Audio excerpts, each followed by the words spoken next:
Action.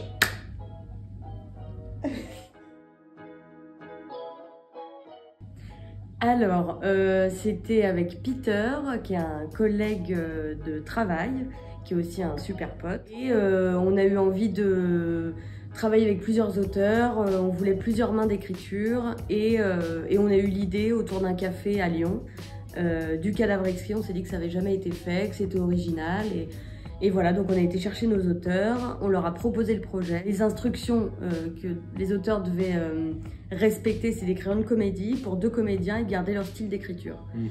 Et voilà, est né Cadavre exquis. Ah, bah nous-mêmes, on ne sait pas de quoi ça parle. Ouais. D'ailleurs, souvent à la fin de la pièce, on dit est-ce que quelqu'un a compris quelque chose? Ce qui s'y passe, c'est très absurde, quoi. On passe un peu du coq à l'âne. Et quand bien même on voudrait expliquer ce qu'il se passe sur scène, on ne saurait pas vous expliquer, Ouais. si ce n'est que c'est une succession de différents tableaux et qui sont quand même tenus par un fil rouge. Mais c'est tellement absurde qu'en fait expliquer ne servira à rien, parce qu'il faut venir voir le spectacle pour comprendre. C'est Jean-Yves Girard, un de nos auteurs liégeois, qui nous a proposé de travailler avec Marc Andréini.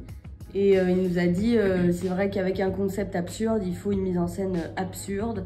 Et pour nous, la Belgique était assez évidente dans l'humour. Insupportable. Et alors, comment on fait? C'est-à-dire que nous, on a un principe assez particulier qu'on ne va pas vous divulguer dans cette vidéo, parce qu'il faut voir le spectacle pour ça. Pour vraiment investir le public et le concerner vraiment par la chose, on projette une vidéo qui explique le concept du cadavre exquis et de comment on a réussi à faire le changement d'auteur, etc. pour que pendant le spectacle, ils puissent se dire ah bah oui, ok, c'est un autre, on passe de l'un à l'autre. Donc ça permet quand même de mettre une structure dans le spectacle, ce qui fait que généralement les gens comprennent quand même ce qui se passe. Bien. Oui. C'est bien parce qu'on rentre dans un cadre de jeu, même pour nous en tant que comédiens, c'est comme ça qu'on le ressent aussi. Mais on n'a pas le temps de s'installer dans un style, que vous passez directement à autre chose avec une autre intention, un autre code de jeu, parce que l'écriture de l'auteur est différente, il les balance un peu de toutes parts, ce qui fait qu'ils n'ont pas le temps entre guillemets de s'ennuyer et qu'ils sont vraiment, ils sont vraiment au taquet surtout quoi. Ce qu'il faut retenir, c'est un vrai lâcher-prise du spectateur. Il faut accepter de ne pas tout comprendre et juste vous allez vous marrer. D'ailleurs, on a reçu le Cyrano du meilleur spectacle tout public et voilà, c'est avant tout une comédie. Je crois que les gens se marrent plutôt pas mal.